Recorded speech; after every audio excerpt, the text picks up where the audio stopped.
a lot of people have just given up. They're just, I'm not unemployed in that category. Sure. I'm just, unemployable according to them. Right, we are live on a Monday morning. Leigh-Ann Moll's in studio with me, and look who's here. It's George Meany. How's it, George? Hello. Fine, and you, Gareth. And Leigh-Ann. I haven't seen Leigh-Ann in like a decade. I know. It's ridiculous. And I look exactly the same, even better. You're looking better, Leigh-Ann. Yeah, of course. Nice to see you, George. So the last time we saw you was, I think, end of last year. Yeah. And you've been so busy. George is like flying around the world talking about sustainability and electric cars and the market and auto traders just doing 100,000 things. So you've been busy. I've been very busy. It's not like you've been avoiding us because people were worried, George has decided he doesn't want anything to do with us. We're bad for his reputation. That's not it. That's not it. Promise? I promise. That's definitely not it. It's just it's a case of there's a lot to do. The economy. Well, you almost said the word that we were all thinking. Yeah, is a tough place at the moment. It is. Yeah. So just quickly, because I don't want you to talk work too much while you're with us this morning, but often the barometer for the economy is car sales. Yeah. And you guys are like the biggest place on the internet in South Africa to buy and sell cars. Yeah. What are you picking up? So one of the KPIs I can share with you is we track a metric in the business called market day supply, which is how long does it take to turn a car through the Auto Trader platform. Yes. And at the moment, that's at 73 days for the average dealer. 73 days. 73 days. So that means people are taking longer to make the decisions as well. So dealers are taking longer to sell cars. Consumers are taking longer to buy cars. Now, what does that tell you? What is that? Is there a money, a cash, a capital problem? The problem is the interest rate. That's the bottom line is the interest rate. It affects affordability. So, before I get to the interest rate, so you've got to compare 73 days to what? Because the context is important. Normal is 45 to maybe 60 days at a push if you're not such a great dealer or you don't have the right stock that turns quickly. Maybe 30 days if you're a kick-ass dealer. So 73 is long. 73 is really long to sell a car. So we can't blame supply and demand like we usually would, because there are lots of cars and there are lots of people who need cars. There's a bit of supply and demand going on, but not as much as the interest rate. But the interest rate is so important. It affects affordability. I mean, you imagine interest rates going up 1%. And you buy, let's call it for ease of numbers, R1 million car. 1% on R1 million means that you might not be able to afford that car on your current salary that you could have afforded last year, right? Because the repayment would have gone up, and that's one of the biggest problems. Biasin says, "I'm loving the Auto Trader ads." Very cool. Nice. I'm liking them too. Great ads. And KB says, welcome back, Borge. Carl says, maybe Borge can fix the app this morning. No, he can't. Everyone's so desperate to have this bloody app fixed. No, we're going to figure it out. I don't know what's going on there. Something's happened. All right, so we got a lot to talk about this morning that has nothing to do with Borge's job. I've got to tell you this horrible story. In fact, Leigh-Ann is the professional, so she can. Woman dies after being chased by a bear in Slovakia. I'm going to make her read the story because she's a pro at this stuff. I haven't done this in a while. What a horrible story. So a 31-year-old woman from Belarus, what did George W. call it? Belarus. Yeah. Isn't it Belarus? No.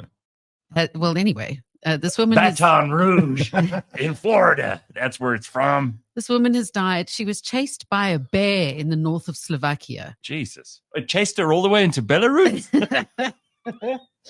Oh, shame. Anyway, she was walking with a male companion. They were set upon by a bear. The language is funny. Just hang on. No one says things like that anymore. It's like proper English. We were walking through the forest and suddenly we were set upon by a bear. So according to the man, he and the woman fled in different directions. Yeah, well, nice guy he is. I reckon he actually threw her in front of him and ran backwards. Yeah, what a gentleman. Yeah. The area has thick forest and steep ravines. Now, this is the thing, though. They don't actually know how she died. The woman's body was discovered by a search dog shortly after her companion went for help. The bear was still nearby. Was it licking its chops? It doesn't say. It was frightened off by mountain rescue service with warning shots from a gun. It remains unclear how the woman died, whether she fell to her death my God. or she was killed by the bear. I mean, there's a party story. So what's worse? What do you think is worse? Oh, I think I'd want to get it over and done with and just fall. Yeah, I wouldn't. Instead of being, because you might be half mauled. George, I've always said being eaten much more humiliating in the long run.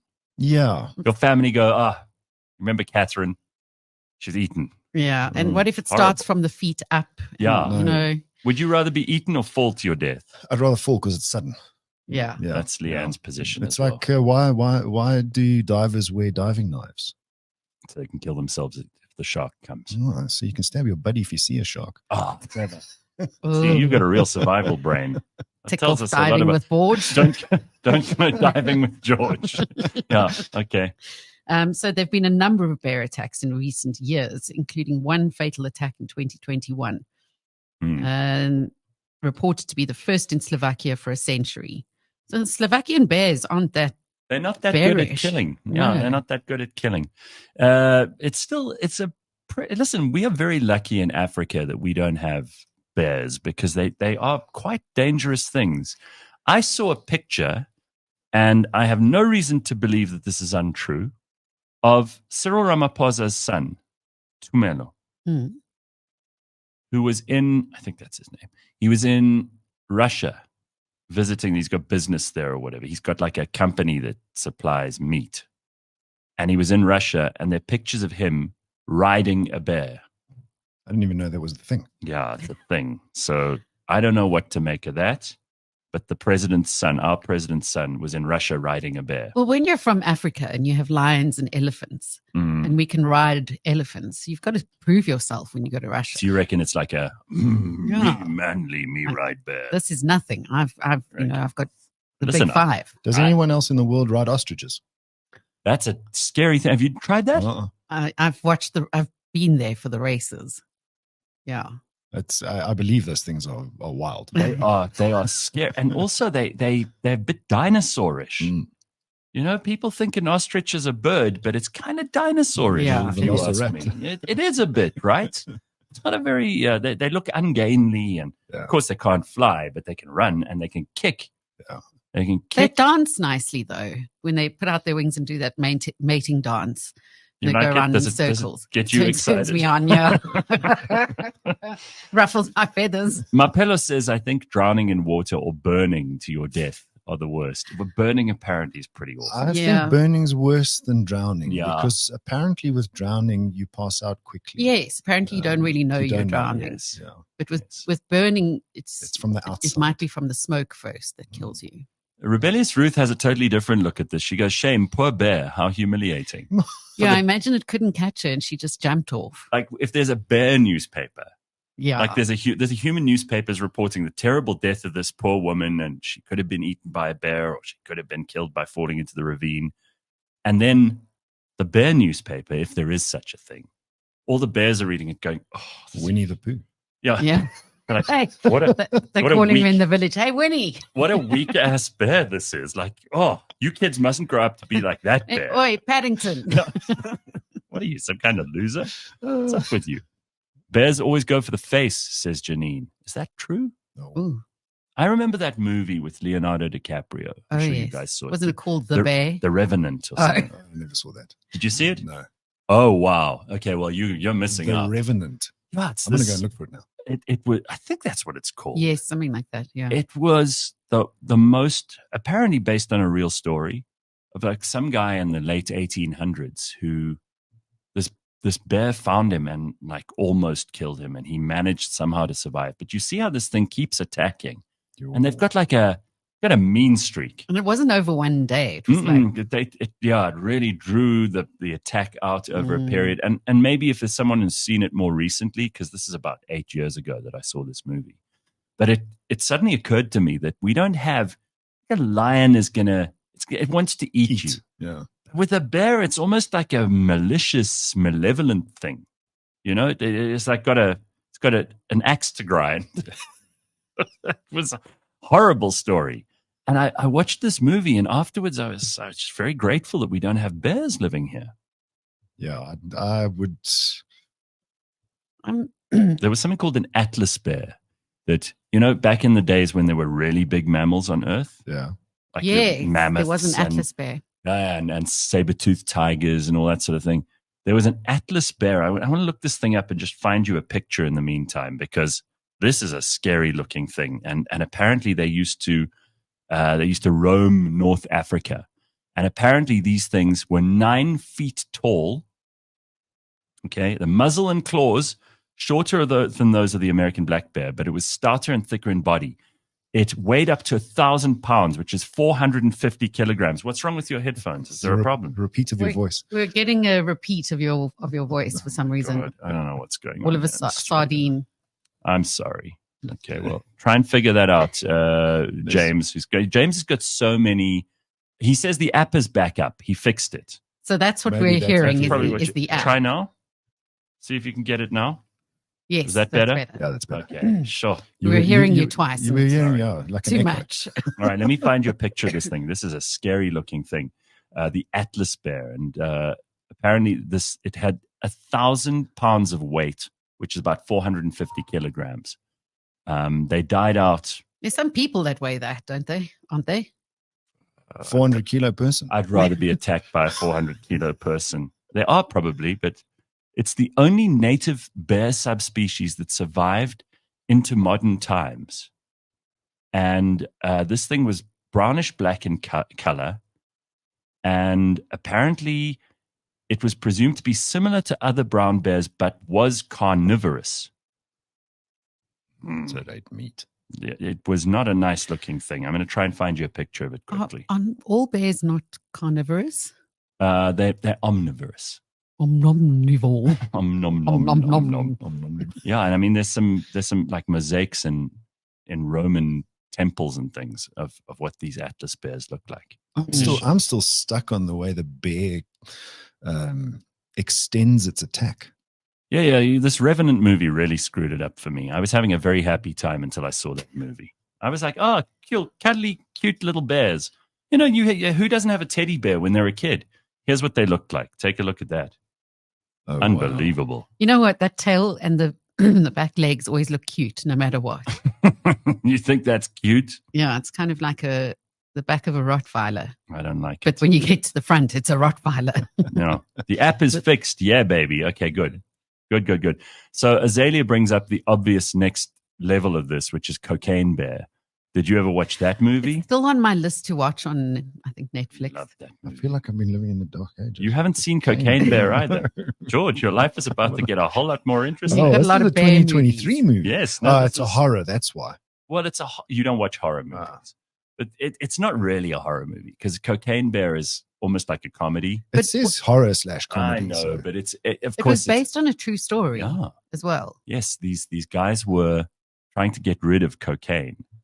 They were flying in a small plane, and they had to dump the cocaine that was because they knew they were going to land, and the guys were coming to search the plane. They'd been tipped off, so they dumped it over like a forest, like a reserve, a nature reserve, and I think it was a black bear found this thing, scratched it open, and got totally high, and for I don't know 90 minutes was the apex predator on planet Earth. With all the hype and the energy and the mental acuity that, like 17 stockbrokers in Wall Street have any given day. Yeah, because cocaine gives you this false sense of confidence. Oh, yeah. This bear How do you be more confident than a bear? This thing was. And it just went to town. It's like scary as hell. Jeez. And then eventually its heart just gave in or something. Like most drug addicts, it just it OD'd. I watched this YouTube channel called the Institute of Anatomy. I don't know if you've seen it. No. It's these two guys. They're doctors. Yeah. And they dissect cadavers. They don't do it on screen, but they've got cadavers wrapped in plastic in their laboratory, and you can see the cadavers in the background wrapped in plastic, and then they dissect these things, and they do show you the actual dissections. Oh yes, I have seen this. Institute of Human Anatomy, I think it's called. Everything looks like chicken. Looks like chicken, yeah. It's like a yellowy color. Well, it's because of the formaldehyde. It would be more like reddish if but the thing was they lift the fresh. flaps and they show you how everything works. The flaps, hey, they go straight for the flaps. But my link to cocaine was I watched a video of theirs where they dissected a cadaver and showed you the effect on your nasal passages of cocaine. Oh, really? And apparently it never heals. No, it doesn't. No, it eats away at your. There's a lining in your passages here. What's the middle tendon called? Yes. The septum. The septum. Thank you. Tendon. No, it just creates a hole It's cartilage. all the way through. Sorry, a cartilage. I didn't realize it never heals. That's why people eventually resort to using cocaine through another orifice. Really? Which one's preferred after the nose runs into the bum one. Really? They use the bum hole. Yeah, they do. Where they put a spoonful of sugar up there and help the medicine go down? How does it work? I wouldn't want a spoonful of sugar up there. How does it work? Yeah, you literally just what do you do? shove it up, apparently. Really? Like a suppository. Jesus, Yeah. that must wow. be. And then you obviously get like an instant. Yeah, it also gets absorbed into your blood vessels immediately, Wow. like a suppository would. Yeah. What? This is amazing. Institute of Anatomy is great, says Bailey. Also, big fan of that channel. I've attended an autopsy as just a you can go as a bystander. And I was thinking of studying medicine at the time, but I also went to the Anatomy Museum in Pretoria. I've spoken about this before. You remember I told you. And before you go there, they have to check that none of your relatives are displayed. Oh, yes. So they actually do a little search on, checking to match surnames or whatever. Oh, wow. You don't want to see Anthora. You don't have Anthora in a jar, kind of looking out with half her face missing. Oh, God. So they have to check that out. And then, they also check if you have any really serious psychological problems. So luckily I got through that examination. Jeez, I'm surprised. I made it through, right? And it must be quite something to see a dead corpse. There's that famous, I think it's Damien Hirst, or no, it's not him. It's the body work. Hamian Durst. Hamian Durst, that's it. And they did that display of where they've actually managed to splice. No. There's one particular exhibit where they've got just the brain and the spinal cord and as many of the nerves as they could individually cut out of the system. Oh, wow. And it shows you like what you really are. Because when you take away the meat and the bones, that's what you are. That's what you are. This brain with this like root with these other roots coming off of it. You're a plant. Yeah, it's a with very deciduous root and when you look at it, root. when you look at it, and it's just the eyes and all of these nerves, and the brain and the spinal cord, obviously, which is the gray matter. And you look at this and you go, it's actually what you look like when they take away all the other stuff that's there to make you move. Because everything's there just to protect that. Yeah. It's quite something to see. Was anyway, there the organs in it? No, they'd taken away all the organs, but they'd shown where I suppose if you could replace everything in your body, that's the part you couldn't replace. Yeah, correct. And they're trying to, with Neuralink and all the rest, we're trying to find a way to either preserve the nervous system after a body death, or to be able to create some sort of link between the technological and the neurological, which is essentially what this Neuralink will do. And if it works, let's say it can get people who've been paralyzed to use their limbs again. Isn't that called the singularity? No, singularity is where we will perform at the same rate. Yeah. The ability to make a decision or process information or store information, or when we reach the same capacity with a computer. And I think someone said that we're already there. I'm not entirely sure. Ray Kurzweil very famously predicted 2024 as being the year. So this is it, everybody. This is the last year humans will be the apex predators of Earth. After this, our own creations, which means the machines. We've created the machine that's equal to us. Correct. So that's going to happen at some point. But at this anatomy museum, it's quite fascinating. You go in and they've got also a bunch of deformed humans and creatures and things that were born. Mishappens. I say things, it's very disrespectful. I suppose you got to call them people that were born but didn't survive because they had like an extra head or whatever else. So you got the freak show in there as well, which is fascinating. You would have loved that. This is the point. Like, I literally walked into this place and they've got, I mean, it's obviously distressing to some people. To me, I just heard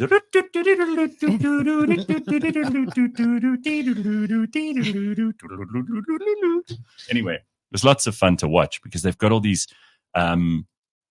obviously the mothers with they drank the whole way through pregnancy, or they took serious drugs, or the child was just some kind of freak of nature that was deformed in some way. Yeah. And they're all in jars and in displays, and you can actually see what's going on there. It's pretty. Listen, the fact that you're alive, I keep saying it's a freaking phenomenon. Yeah. The fact that you're alive and you can think and you can move and make sense of the world around you, and you can abuse your body and you'll still be okay. That's it. So you see some of these things and you think, man, I'm okay actually. You know, if you're ever thinking you feel sorry for yourself, just get yourself a little tour of that. There's a similar one at the EFF Museum where the eyes attach directly to the skull because there is no brain, says Carl. Leigh-Ann, some men are so experienced it becomes cockcane, if you know what I mean. I don't know what he's talking about. He means the cocaine. Maybe they front load it. Thank you for saying that. Perhaps it's a front loader. Sure, okay. The best bear movie is Piglet and Pooh for Blood and Honey. Terrible movie, by the way. That sounds horrific. Piglet and Pooh. Yeah, they're from famous A.A. Milne, Winnie the Pooh story. I can't imagine anyone twisting that. Oh, please, I'm sure they have. There must be some kind of weird porn as well. Oh, my God. My favorite series for 2024 so far is Masters of the Air. It tickles me in all the right spots, says Joking Atheist. Apparently, it's from the World War. Pilots? Yes, Battle of Britain and all the rest of it. Yeah, that's what I've heard. I heard it's very good, though. I think there's a sequel being made. You would love that, George. Would you? Called? Masters of the Air? Well, I probably would. George is taking notes here. It's like he's basically got homework after this. You come on the show after an absence of 2 months, and look what happens, George. Masters of the Air. I mean, look at this. For another 2. He's going to love it. Freaking hell, I've been under a rock. Yeah. I don't know which channel it's on, but you'll be able to find it. I think it's Netflix. Netflix or Amazon, or one of them. All this talk about the nervous system. What about the confidence system, says V. They had one of a pregnant woman with a child as well who can forget the horse. They're talking about like these anatomy exhibitions. So if you like that channel, you'll find this stuff fascinating. I always was really into anatomy, but not so much into sicknesses. Yes, and diseases and people with problems. Yeah, I don't know. I'm more into how the body works, why it does what it does.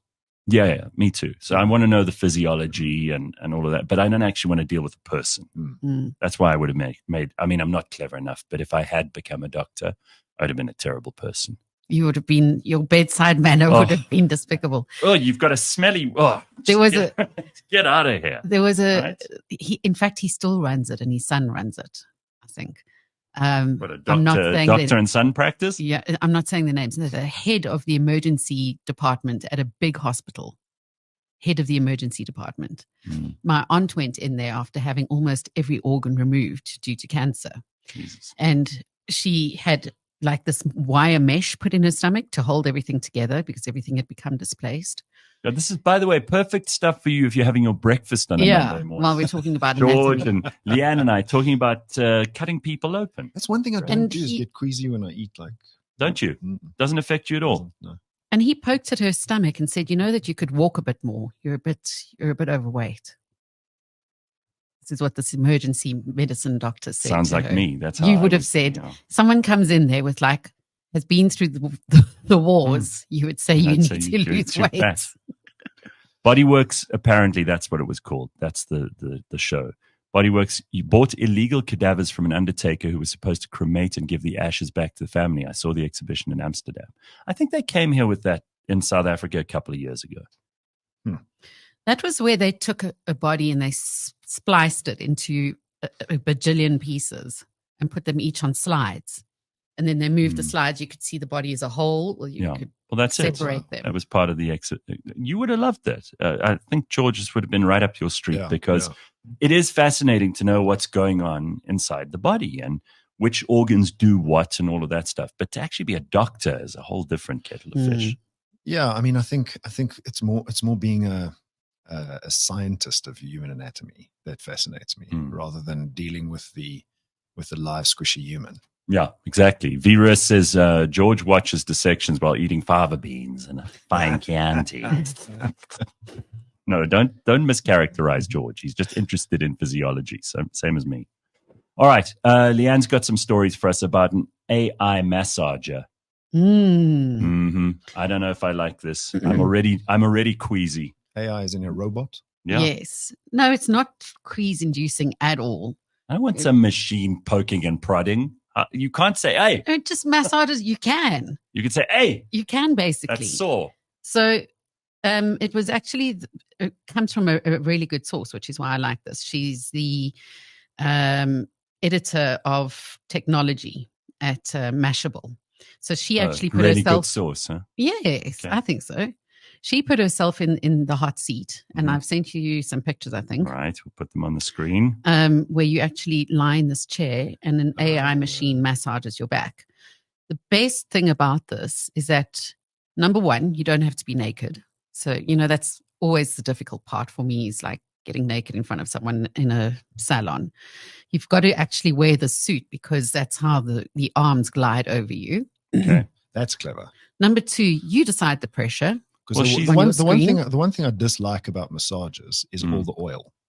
Yes, like so that. There's no oil. Afterwards, you get up and you get into your car, and then suddenly you're like, your whole car is full of like. You can't go back to work because your hair's all oily, and then you choose your own pressures. Okay, you can say like whether it's in a good spot or not, and it'll move for you. Because how many times do you, when she says to you, is that a good pressure? You go, yeah, no, it's okay. But it's not really. You wanted it a bit harder or a bit softer? I've had massages where she asks, how do you want the pressure? And I say, well, medium to hard. I don't want it too hard. Also don't tickle me either. Yeah. And she's just not strong enough. Yes. You can go like full on hard for her is not even. This is a robot. I'm just worried that if you go, you can go a bit harder and the thing like pushes right through your ribs. I was imagining when Leigh-Ann started talking that this was an actual like a human form, human formed robot. Well, it's those robot arms. If you aren't watching on YouTube, and you should be, then you can like and subscribe while you're doing it. But it's those robot arms that they would use for surgery and all kinds of other things. So you lie on a normal looking massage bed with a hole for your face and face down, but it actually looks really comfortable. And in front of you is a tablet, and you can then adjust certain things. Which is amazing. How much better is this than the massage chair? Because those massage chairs are, have you ever been in one? Like around your legs? I feel like you have to move around a bit to get it into the right spots. But this woman who goes for regular massages says that she's actually convinced that this could replace masseuses. She's saying, masseuses, look out, because this was, you can speed up to the good part if you want. If it's like, I'm tired of the warm up, let's just get to the good stuff. Right. Lots of things. She says, so as it stands now, a massage at Ascape's Robo Massage Table costs $60 for a 30-minute session, $120 for an hour. Not bad. And in my opinion, totally worth it. I'd 100% do it again. I've already, George, basis. you will have, because you're a smart numbers guy, you would have also seen this immediately. What's the difference for the robot between 30 minutes and 120 minutes? It's the same amount of energy. It's just using a bit more electricity, but it's not going to get tired. The reason you pay extra for the 120-minute massage is because you feel sorry for the masseur, because they're going to get tired. And you don't have to tip them. Right, exactly. You don't have to tip the machine. Machine must get on with it. You see, there are lots of positives. Shouldn't cost that much more. You don't double the fee. The machine is not getting there. Oh, they did double it. They doubled it. Not good. Bad economics. Well, I suppose until it gets to scale. it's going to be more expensive. Well, because they have to invest in the machine initially. Let's also But also it's taking up the time that it could have been using on a new person. Well, you could build 10 of these things and have them going 24/7. Well, you don't have the salary, I suppose. So don't have a salary. The cost comes down. And let's be fair, the only reason that this could have massive application besides these economic factors is because a lot of people don't like other people touching them. That's the other thing. So there are some people, I know people who will not go for a massage because they don't like other people touching them. They don't want to actually be having a conversation with somebody about how much pressure they need. They would prefer to just tap something on a screen. I'm like that. I get into an Uber, get onto a massage table. I don't want to talk. Yeah. You're actually there. I spend my life talking. But there is so much about a massage for some people that's where the human-to-human touch is, the tactile thing is so important. Which apparently and that's gets part of the hormones therapy. going as well. I wonder if the machine gets the hormones going. Because human touch generates. Oh, no, it's very important to have human touch. In fact, they say that some of the reasons that, for example, single people in big cities should go for massages is because otherwise they won't get that touch if they don't have anyone in their lives. And it's important. So and when you leave the machine, just get a hugger on the outside. Yeah. Well like in Japan, you can hire professional cuddlers. That is so creepy. Apparently it's a thing. Yeah, come on. I mean, how bad? I don't know. I've thought about. So I've even thought about because I try and often think about men and prostitutes and how it works, and so obviously think about what about women and male prostitutes. And there was that that movie recently as well, with Dame who English actress Emma Thompson, where she, as an older woman, hired a young male prostitute. And it often makes me think, what are the differences that you would want? And she ended up needing to learn about him and know him and go on a few sessions with him before actually doing the deed. But also just that feeling of being touched, how important that is. Yeah. And I've often thought about it. Isn't there some studies that show that single people don't live as long as people in relationships? Yeah, that's true. Yes, true. And generally, the more connections, the more important, meaningful connections you have in your life, the longer you will live. Yeah. That's been overriding all the other factors. So you could be healthy, you can eat right, you can gym, you can make sure that you are in good physical condition. But if you don't have meaningful interactions with other people in your life, you'll probably live a shorter life. It's that simple.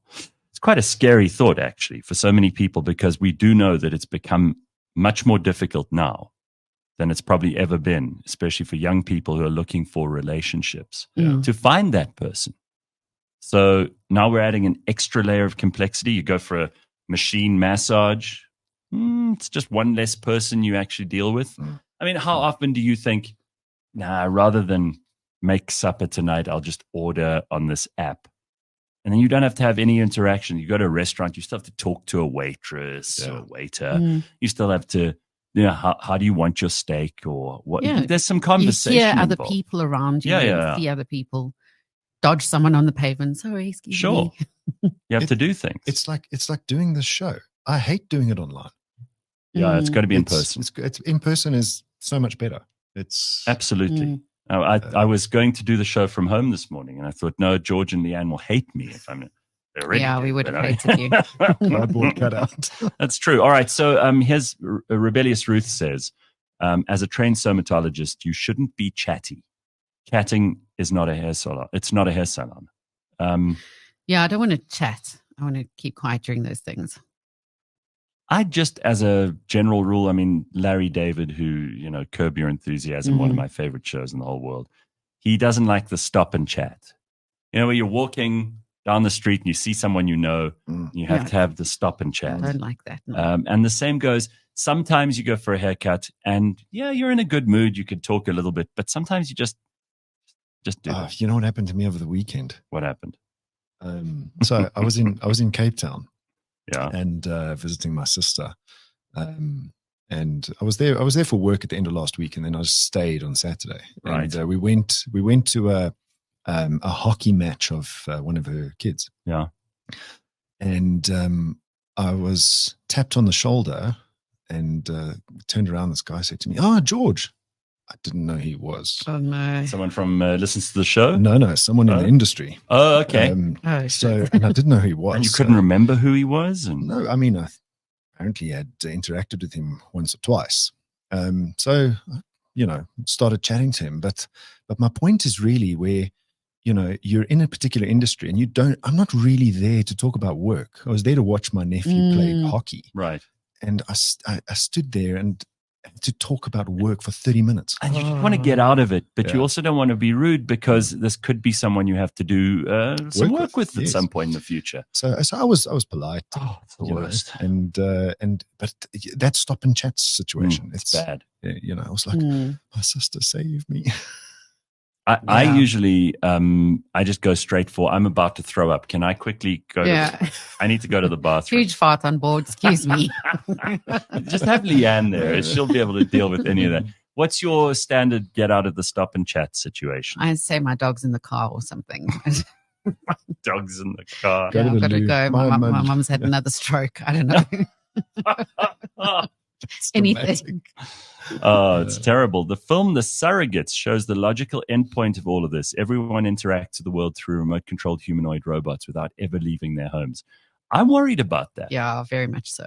And I know, George, you're big on technology, and you and I are both, optimists in that respect. We both believe that this will make the world better, more efficient, all of that. But it is scary to think that somewhere along the way, there could be this situation where some people, not all of us, but some people spend their entire lives behind a screen. It's probably already happening to a certain degree. It's scary to think. I'm all for the computer human interface. So where you are part of the digital environment, Neuralink type thing. Yeah. But not taking yourself out of society. I just don't know how our brains, which have evolved over millions of years, our brains are just not capable of processing things the way that a computer would. And if the computer actually moves faster than we do, beyond the point of the singularity, how are our brains going to cope with all of that? There's going to be a bandwidth issue. A bandwidth issue, but some kind of breakdown in the system when it overloads and it needs to be rebooted. And I don't know how that works with a brain. You can see it with a computer. The screen just freezes, and that's our interaction with it. But inside the machine, it's overheating. It's the processing unit's just been overloaded. There's some kind of physical breakdown at an atomic level. I don't know what happens with the brain. You can't just reboot the brain. Press and hold that button until it all. I'm just imagining walking through Sandton City, and you get people that just freeze. They stop moving. Yeah. And then you get uploaded with new software and you're good to go for 480 Rand. But then there's a glitch and you suddenly start speaking Arabic and then you get like back out of it. That was Arabic, by the way. Oh, man. This is why I do various jobs, says Helen. I don't know what those jobs are, Helen, but I'm going to leave it to everybody else. Helen being very cryptic with her various jobs. It is like going to a dinner party and you find that someone finds out you're in an industry and they can't stop talking about their problems. Awful. No dinner etiquette. And you don't get to have fun and speak to other people. Yeah, I had the most awesome experience last week. Someone who lives in this country, but he's only been here for a short while. And he had no idea who I was and what I'd done. And it was cool because there's no backstory. So you're actually like interacting with someone for the first time and they're like, oh, what do you do? Fresh start. And I could tell he wasn't being a dick about it. He just didn't know. Yeah. It was actually quite a cool conversation. It's fantastic. I was thinking earlier, have you met people lately who are visiting South Africa and they've never visited South Africa before? It's their first time. For me, I'm finding it less and less. Most people have been here before. You get those first-time tourists. I think a lot of people have discovered South Africa in the last while because it's cheap.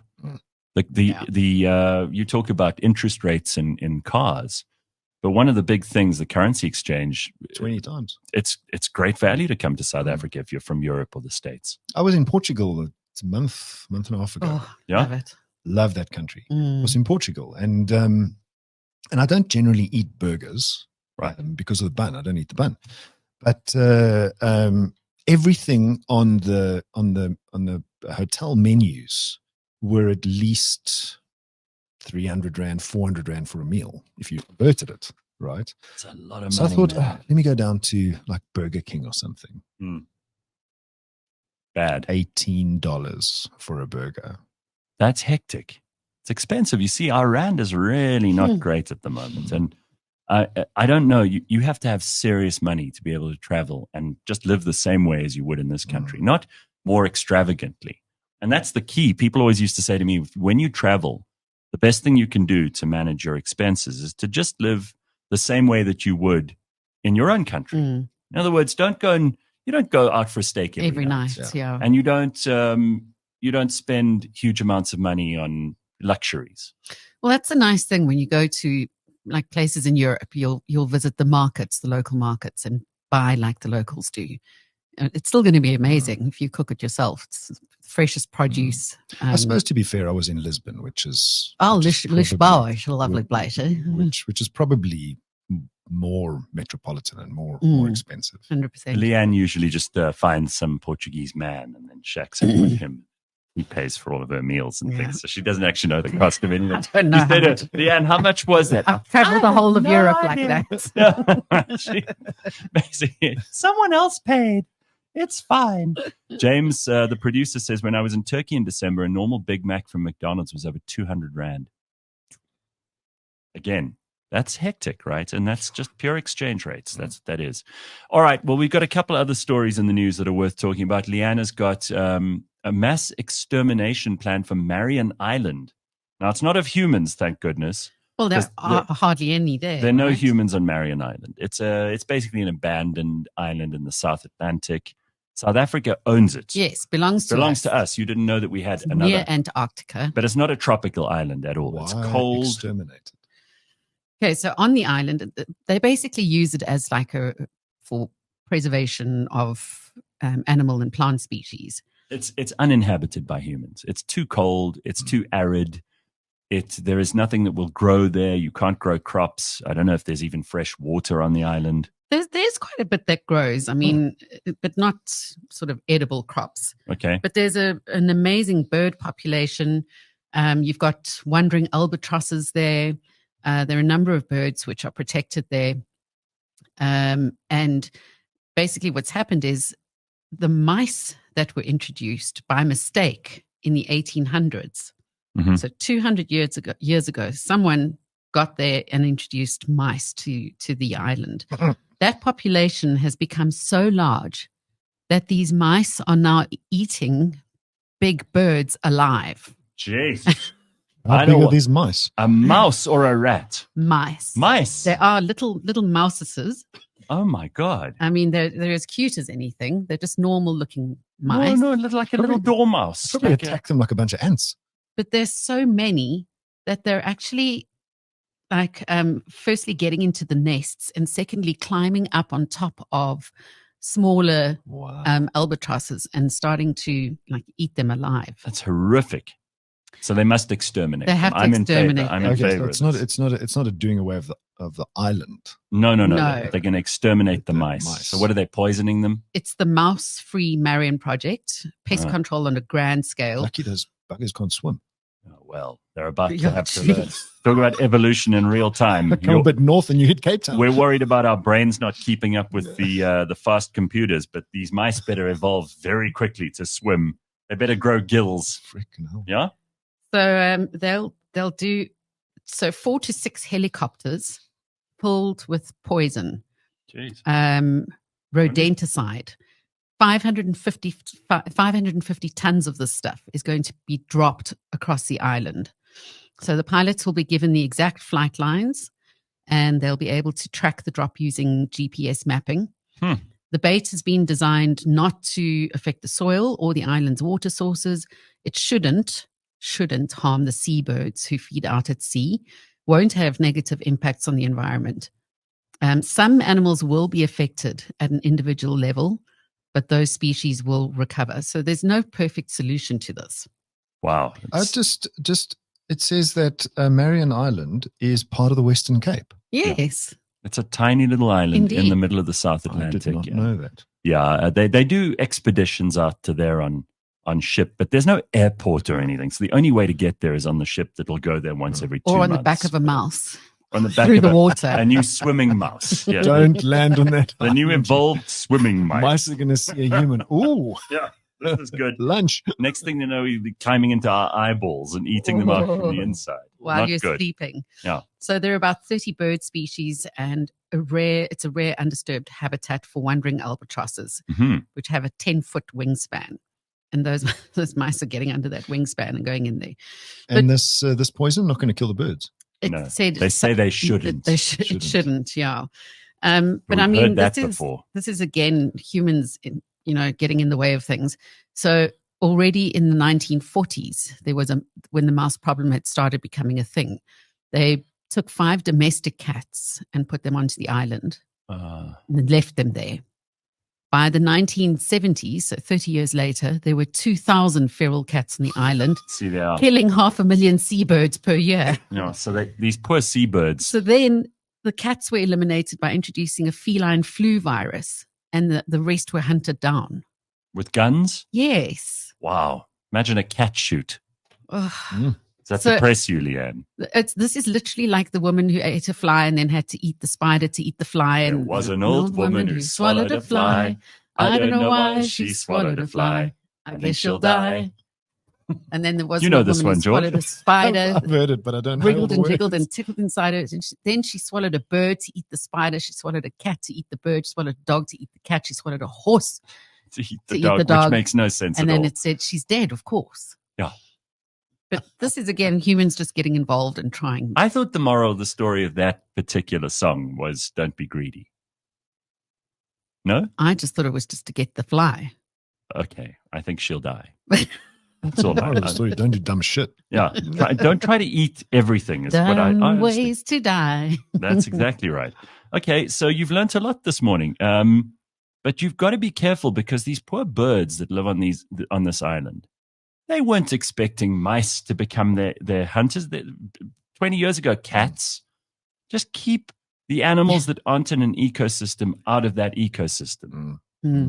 Don't bring bears to South Africa. Oh, please don't. Yeah, to take us all the way back to the top. All right, so Borge, apparently you've got some stuff to tell us here because George actually has something about a KZN accident, some terrible accident. Yeah, so there's a video. I don't know if you've got the video. I've got the there. video. Organized here. We got it, yeah. Yeah, Let's take a look at this. that video. I actually saw this, George, on my rabbit hole over the weekend. Uh-huh. It's a small rural road. And this happened on the 11th of March. A the other rural day. road. A rural road, and a twuck was on its way down the rural road, and it takes the corner, it kind of swerves outside, and then smashes straight into it. It looks like a petrol tanker or something. Oh, my something. gosh. Big explosion. Take a look at this. Ooh. Great picture, this. There's the twuck. Looks like it's carrying coal or something. Goes outside of its lane. Boom. Boom. Another truck. Into a big, must have been a fuel truck. Something. That was so quick. Yeah. I mean, you don't see that coming. No. What if you're traveling behind one of those? Oh, and I mean, imagine that happening in front of you. Horrible. Horrible. Horrible story. It looks like a movie set. Like it's false, it blows up too quickly. Somebody actually said that in the comments to that video. Oh, really? Yeah, that it's like, why is there a camera on a rural road, firstly? And secondly, Yes. That just looks too movie-like. But also, there's probably a camera there. It might be a high accident zone because that corner looks particularly Well, apparently treacherous. there are cameras all over the country on random places, in random places. I'm not surprised. People have, in Britain, for example, you can't walk around in London without cameras picking you up. Mm. And in China, they've obviously got facial recognition software too. Ever read 1984? Yeah. Yeah. George Orwell. There we go. In fact, in China, they've just introduced individual cameras above each student in the classroom to watch what they're doing. And apparently there's some protests. Anyway, the point, my point really was, it's Easter weekend, week or two. Yeah. And that's always big on death tolls. Yeah, and the fatalities during December, 1,184 people died. But that's disturbing. the subset of these numbers is what was interesting. Driver mistakes accounted for over 80% of the accidents. Sure. Environmental factors 10%, and the car itself just under 9%.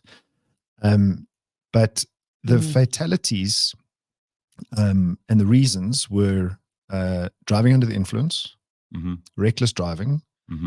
And when they pulled people over, they arrested 7,820 drivers, mostly for driving under the influence of alcohol. I can't believe people are still, especially if you're a truck driver or a bus driver. I mean, that you're responsible for a whole lot more than just yourself in the car. And there's so much more damage you can do. But it also makes sense as to why sometimes on a Tuesday morning you'll be driving somewhere on a highway and the person in front of you is swaying or swerving. I always assume they're on their phone. Yeah, but they're probably actually drunk. On a Tuesday morning, you should be ashamed of yourself for being drunk on a Tuesday morning. But yeah, that's a scary statistic, George. It's very scary. So, you know, I suppose the point of that video is you can't always see it coming. It's like you've got to be so awake. That's why they call it an accident. Yeah. Otherwise, you could have avoided it. You could have avoided it. You got to be so awake. Don't follow a truck or another car too closely. Yeah, absolutely. You know, I would have, I mean, in that scenario, if I'd seen it, you know, if you kind of like your brain's quite fast, is I'd rather go in the trees. Yeah. You know, I think that would probably be a human's reaction. Oy. I also, because again, you go into these rabbit holes online, and then when you watch one accident, it serves up all. And I don't really want to see a whole bunch of car accidents. I've been in one or two myself, and it's not. You never really get over it. There's a little bit of PTSD. I'm not going to say I'm someone who's suffering. The fact is that once you've been in an accident, you know how it feels and sounds and smells and all of those things. And then it serves up all these accidents to you, and you don't need to see that many. No, you really don't. I mean, this is one particularly bad one, and I'm sure there were loads of there's so much damage, but also you probably ended up with both truck drivers dead, right? Probably. I mean, you couldn't survive that. Yeah. I mean, if you didn't survive the impact, the fireball would have taken you out. So there's a few other pictures I think you've got there, Gareth. And Turkey has put up billboards of accident damaged cars in order to deter drivers from doing stupid things, like using their phones. Yeah. I mean, because, I suppose the main point here is that human factors contributed 81%, and driving under the influence was a big part of that. Yeah, these are... And this is in Turkey. These are car carcasses, effectively. Talking about human anatomy. Yeah. So it's a car carcass. Carcasses. Car carcasses.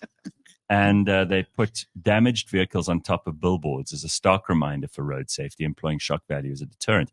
In this one that we've got up on the screen at the moment, there's a sign with no alcohol. Which means that this is a worldwide problem. Yeah. Turkey. Yeah, it's a big problem. And then the cell phone one on the other one, it's frightening. I mean, you've got to be super, super careful. You don't want to take a chance on these things. Not good. All right. Well, those are two horrific things. Thanks, George. We were having a great Monday. I mean, I thought we were doing well just talking about like cadavers and really gross stuff and bear attacks. But now we also have to look at billboards with actual car carcasses on them. We're just reporting what's going on in the world. Here's a good story. Well, I think it's a good story.